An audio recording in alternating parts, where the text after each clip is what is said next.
Take two.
Greetings. Today's guest is a Couesnon flugelhorn made in Paris, France.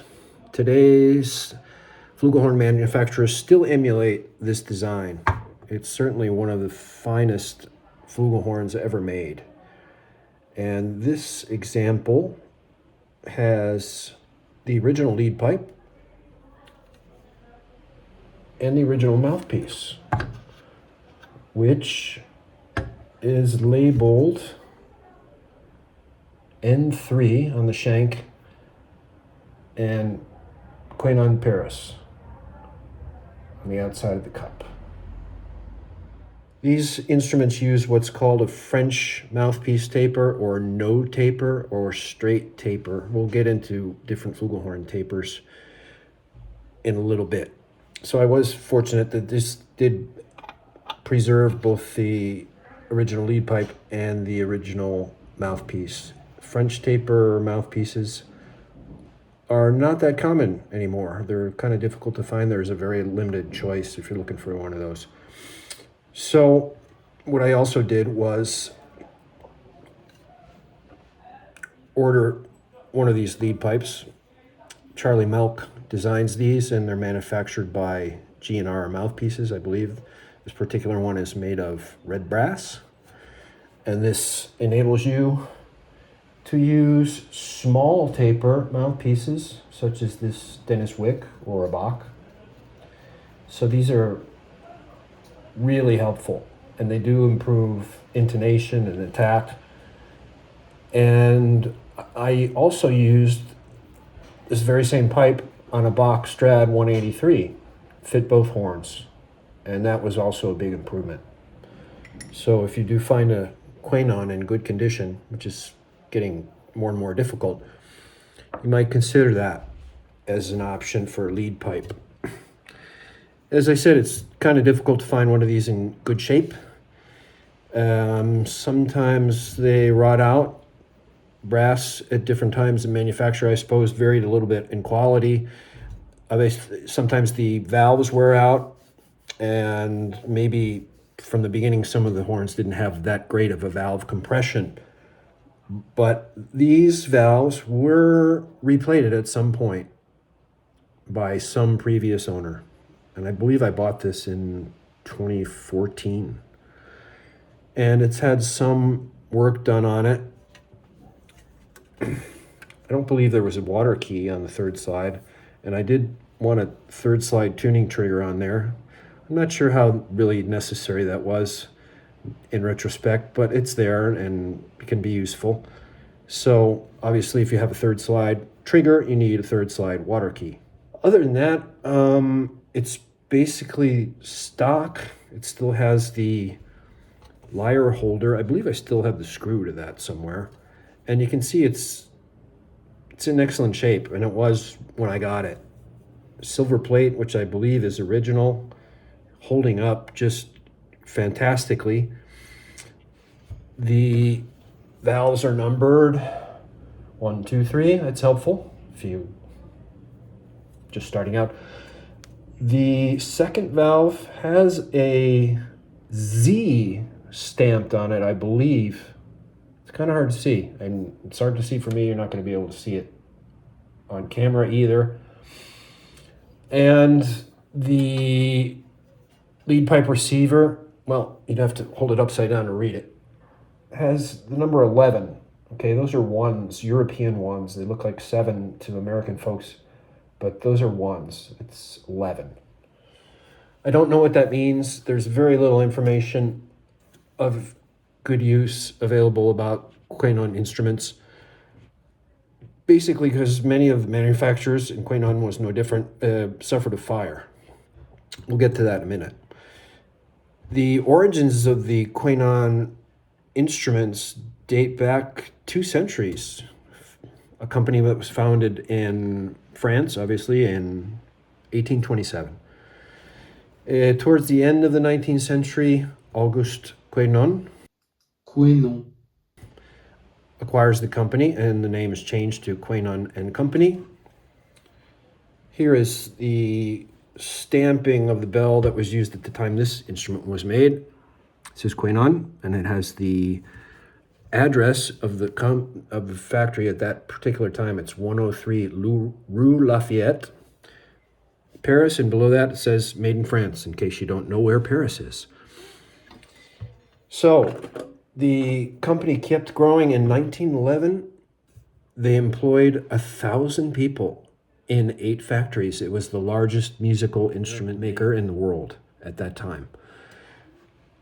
Time goes on, 1979, tragic fire, arson burns the whole Couesnon legacy to the ground.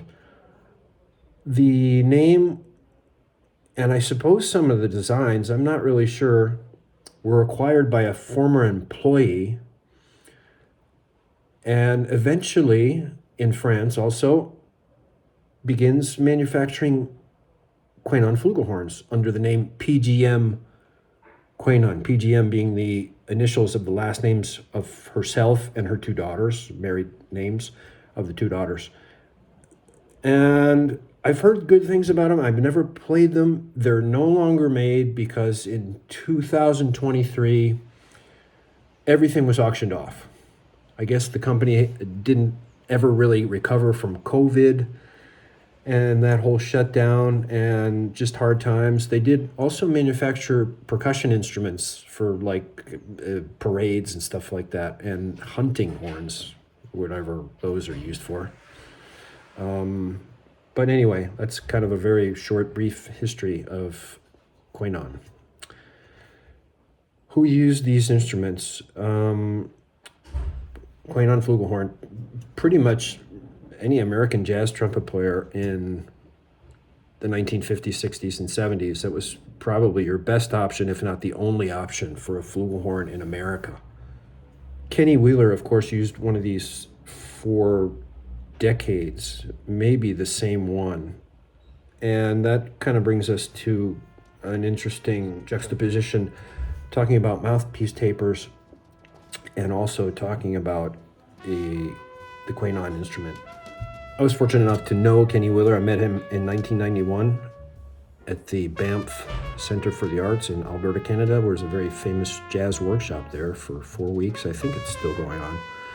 And it was a great opportunity for me to meet someone who was really my idol. I really enjoyed his playing and composition for many years before actually meeting him there. And because of that meeting, studying with him, playing and practicing with him for 2 weeks, well, we kept up a friendship and eventually recorded an album together and kept in touch until his death in 2014.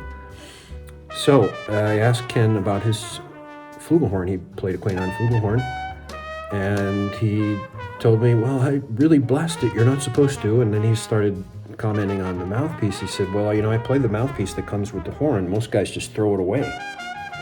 And just so you get an idea of the mouthpiece here, really looks like an old-time trumpet or cornet mouthpiece with this thin rim here, and you can really feel the difference. It's a very light mouthpiece.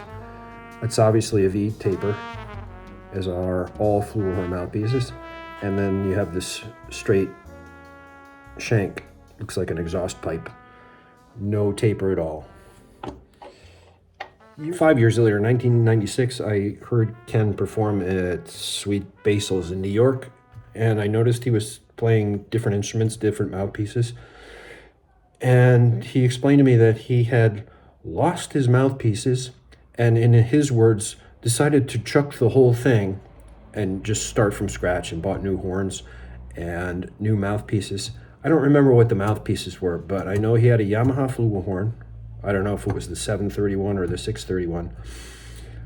And he had a Jerome Kase trumpet. So I really, I thought that was kind of weird, but again, I didn't really understand the whole deep, dark world of flugelhorn mouthpiece tapers, because there's like 4 different kinds. And we'll just throw something up on the screen there to briefly explain. This is called, as I mentioned, French taper, no taper, straight taper. This supposedly is small taper, like Bach mouthpieces are small taper. You have the large taper. Yamaha flugelhorns are large taper, and you have a lesser known, less common taper called German taper. So depending on what instrument, what brand flugelhorn you have, you can go with or one type of mouthpiece or another type of mouthpiece, one brand or another brand. So it's kind of confusing, and still to this day, I mean, these trumpet manufacturers eventually came to an agreement where, the taper for mouthpieces and trumpets, modern trumpets, was going to be all the same. But this is still the way it's been for decades. So that can be kind of confusing, and you have to be careful. Sometimes you might buy a mouthpiece that doesn't fit your flugelhorn, or you might, anyway, be careful. As I mentioned, this is a very imitated design. Still to this day, models like Yamaha 631, 731 are patterned after the Couesnon flugelhorn, as is the Bachstrad 183, which I played for about 17 years, and I had a really good one. Also, the B&S model Brochon, I think. It's just a blatant copy of the Couesnon design. And I believe the Bobby Shu Yamaha flugelhorn is a reverse engineered copy of his own Couesnon flugelhorn. Correct me if I'm wrong. Okay, let's talk about how old this horn might be.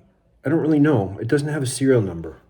I've had several Couesnon flugelhorns, 4 to be exact. The first one I owned didn't have a serial number either, but I believe that was more kind of recent than this one. I did find one that looks very, very similar to this horn for sale many, many years ago, and I saved the pictures, and you can see there's a pineapple under the engraving on the bell, and that number is the year of manufacturing. Now, this doesn't have neither a serial number or a pineapple with the year. Actually, it's a grenade. I just found that out. So people say the pineapple, but it's a grenade. And the thing that looked like pineapple leaves are actually flames of an explosion. I'm not sure what the significance of that is, but anyway. So this could be late 40s, early 50s. Just kind of comparing visuals with other examples that I've seen. On brasshistory.net, there are many examples of the bell engravings. This is not there. Many others are there, but this one is not. So, again, I don't really know how old this instrument is, but I estimate that it could be from the late 40s or perhaps the early 50s. As I mentioned, I've owned several Couesnon instruments. I'll throw some pictures up here. This is the first one that I owned it when it was restored. It was in bad shape when I got it, and I threw money at it, and it came out quite well. It was a nice playing Couesnon. Here's another one. This is most likely from the early 70s, according to the information that I could find about the serial number. And this one is branded Tribert Moderne. It's a Couesnon. It's exactly the same. For some reason, they marketed their very same instruments under that name for certain markets, maybe. Another common variation is called the star. It could just say star on the bell, or it could say star and Couesnon on it. So be aware of this. Some people might not be aware that those are actually tried and true Couesnon flugelhorns, just like this one. Anyway, I hope you found that interesting. We heard a little bit of this horn during the intro. So let's go down to the studio and listen a little bit more closely. Thanks for watching.